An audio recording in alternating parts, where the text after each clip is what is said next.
প্রিয় ভিউয়ার্স, আজকে আমি আপনাদেরকে দেখাবো যে অটোভ্যানের ইলেকট্রনিক্স মোটর কিভাবে সার্ভিসিং করা হয়। তো দেখতে থাকুন। এটার হচ্ছে পিনমের সমস্যা হয়েছে, ভিতরে প্লাস্টিকের পিনম মানে অর্থাৎ দাঁত এটা ভেঙে গেছে। এটা ভাঙলে পরে প্রচুর শব্দ করে মোটরের মধ্যে, যার কারণে গাড়ি চালাইতে অনেক অসুবিধা হয়।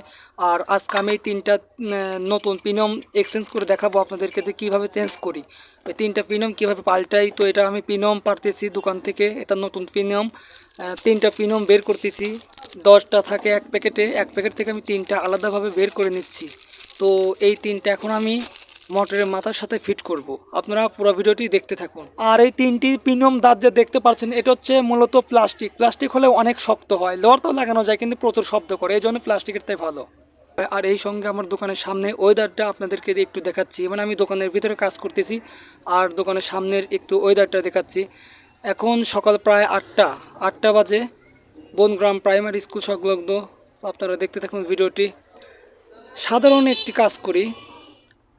তো এই সেই গাড়ি, এই গাড়ির থেকেই মোটরের মাথা খুলছি, মানে মোটর গাড়ির সাথে আছে, শুধু মোটরের মাথাটা খুলে নিয়ে আসতেছি।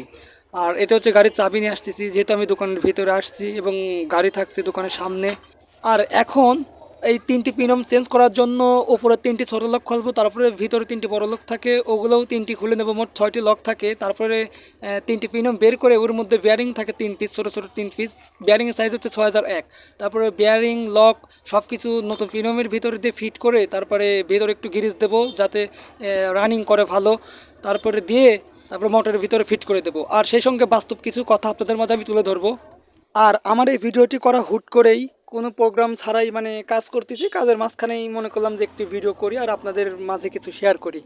আর অনেকে অনেক রকম ভাববেন যে এগুলোও কি ভিডিও করে, আসলেও মানে এক একজন এক এক রকম ভাবতে পারে। তো আমি সাধারণ একটি মানুষ, মানে সাধারণ একটি কাজ করি। আর এই যুগে চলতে গেলে অনেক টাকার প্রয়োজন, কি বলবো, মানে সব জিনিসপাতির যে হালে দাম বাড়ছে। কারণ ছেলে বলেন আর পুরুষ বলেন, কারণ তাদের টাকাই হচ্ছে শক্তি, মানে দুনিয়াতে চলতে গেলে টাকাই হচ্ছে ছেলে অথবা পুরুষ বলেন, যাই হোক, শক্তি হচ্ছে টাকা। কারণ টাকা ছাড়া কোনো কিছু হয় না। আর টাকা ইনকাম না থাকলে মন মেজাজও ভালো থাকে না, আপনারা সবাই হয়তো জানেন। তারপরে কথাটা বললাম, এই জন্য আমাদেরকে বসে না থেকে যে যে রকমের কাজ জানি সেই কাজই করা উচিত। কারণ এক একজন এক এক রকমের কাজ জানি, কেউ হয়তো ইলেকট্রিক বিষয়ে, কেউ মানে বিভিন্ন কারণে বিভিন্ন দিক দিয়ে, এক একজনের এক এক দিক দিয়ে যে সাইড দিয়ে প্রতিভা আছে, আমরা সেই দিক দিয়ে যদি কাজ করি এবং শিখি, হয়তো কোনো কর্মে, মানে পড়াশোনার পাশাপাশি যদি কোনো কাজ করি, তাহলে আমরা হয়তো ভালোভাবে চলতে পারবো, কোনো কিছু শিখতে পারবো, সামনের দিনগুলো সুন্দর করতে পারবো। তো তাই আমার রিকোয়েস্ট থাকবে, সবাই বসে না থেকে যে কোনো একটা কাজ করুন।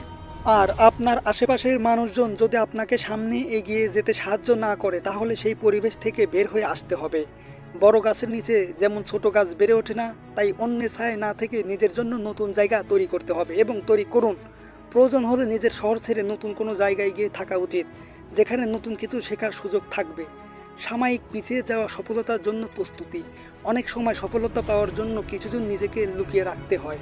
পেস বলাররা যেমন গতি বাড়াতে পেছনের দিকে সরে যায়, ঠিক তেমনি আপনাকেও মাঝে মাঝে ধৈর্য ধরে পরিকল্পনা করতে হবে। সমালোচনা আসবেই, কিন্তু একদিন সেই সমালোচনাকারীরাই আপনার প্রশংসা করবে। তাই বসে না থেকে যে কোনো কাজ আমাদের করা উচিত।